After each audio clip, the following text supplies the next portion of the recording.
Dans un recoin oublié de la savane, là où les herbes hautes se balancent comme des lames sous le vent, vivait un homme qu'on n'appelait plus par son nom. Ses cheveux étaient gris, sa peau parcheminée par le temps, et ses yeux, autrefois clairs, étaient devenus aussi opaques que des perles usées. On l'appelait le gardien des échos, car sa voix résonnait comme si elle venait de très loin, d'un endroit où les vivants n'osaient pas s'aventurer. Sa case était isolée, construite à l'écart du village, près d'un vieux baobab dont les racines semblaient se tordre comme des bras prisonniers. Là, sous le sol battu, il gardait un secret qu'aucun autre griot n'aurait osé porter.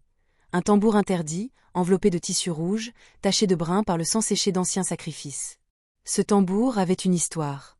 Sa peau n'était pas celle d'un animal, mais celle d'un ancêtre condamné, un homme qui avait défié les dieux et que l'on avait écorché pour lier son essence à cet instrument. Les anciens murmuraient que tant que ce tambour existait, son âme ne connaîtrait jamais le repos. Les cordes qui le serraient étaient comme des veines, et certains affirmaient qu'en approchant l'oreille de sa surface, on pouvait entendre un battement sourd, semblable à un cœur. Le gardien des échos avait juré, jadis, de ne jamais en jouer. Mais les serments s'étiolent quand la faim et le désespoir s'abattent sur les vivants.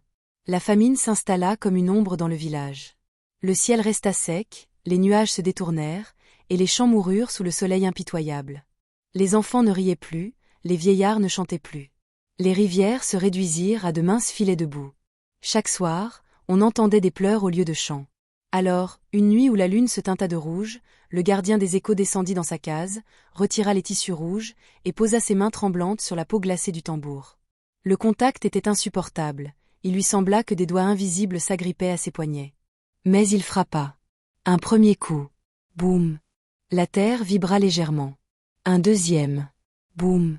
Les chiens du village se mirent à hurler, et les arbres semblèrent pliés sous un vent invisible. Un troisième. Boum. Et alors, la terre s'ouvrit.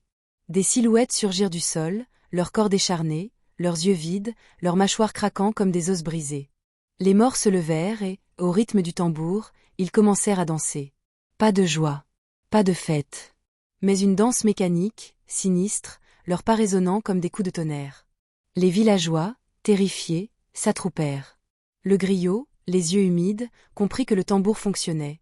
Il réveillait les morts, mais ces revenants n'étaient pas des bienfaiteurs. Ils exigeaient une offrande. Les nuits suivantes, le tambour résonna encore. Chaque battement faisait vibrer la terre, et chaque vibration ramenait plus de morts. Ils sortaient des tombes anciennes, des fosses oubliées, et formaient une ronde autour du village. Leurs os claquaient comme des percussions, leurs côtes creuses servaient de tambours supplémentaires. C'était une musique qu'aucun vivant ne pouvait supporter d'écouter trop longtemps, car elle semblait frapper directement le cœur. Mais avec chaque danse, le village renaissait. Après le premier sacrifice, une chèvre jetée au milieu du cercle macabre, les champs reverdirent un peu. Après le second, un vieillard malade, les rivières se regonflèrent légèrement. Les villageois commencèrent à chuchoter, peut-être ce tambour est-il un don des dieux. Mais le griot savait. Il voyait l'avidité dans les orbites vides, il entendait les murmures derrière chaque battement. Le tambour ne donnait rien gratuitement. Et un soir, lorsque les morts s'arrêtèrent brusquement au milieu de leur danse, ils frappèrent la terre de leurs pieds osseux en rythme. Boum, boum, boum.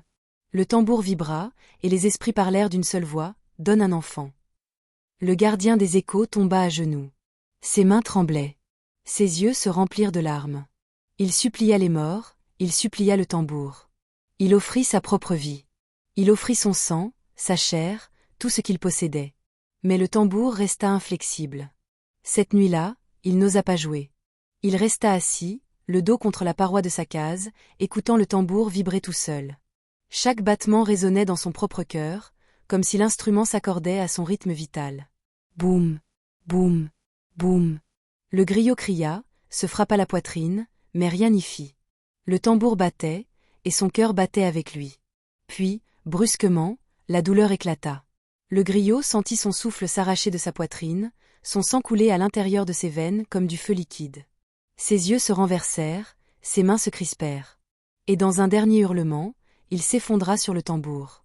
Sa chair fondit dans la peau maudite. Ses veines devinrent des cordes. Son cœur, encore battant, s'incrusta dans l'instrument. Quand les villageois entrèrent, au matin, ils ne trouvèrent pas le griot. À sa place, au centre de la case, reposait le tambour, changé, métamorphosé. Ses cordes palpitaient comme des veines vivantes. Sa peau semblait respirer. Et si l'on approchait l'oreille, on entendait un cœur battre. Certains fuirent en hurlant. D'autres, fascinés, tombèrent à genoux. Mais personne n'osa le toucher. Depuis ce jour, on raconte que lorsque la lune devient rouge, au milieu des plaines désertes, on entend un tambour résonner seul. Boum, boum, boum. Et les morts sortent à nouveau, pour danser sans fin. Ceux qui osent se joindre à la ronde voient leur chair tomber morceau par morceau, jusqu'à ce qu'il ne reste que leurs os, claquant au rythme éternel du tambour du sang. Ainsi s'achève l'histoire du tambour du sang. Mais d'autres récits, encore plus sombres, attendent dans l'ombre. Si tu veux continuer à voyager dans les légendes africaines les plus mystérieuses, abonne-toi, et rejoins le cercle des veilleurs de la nuit.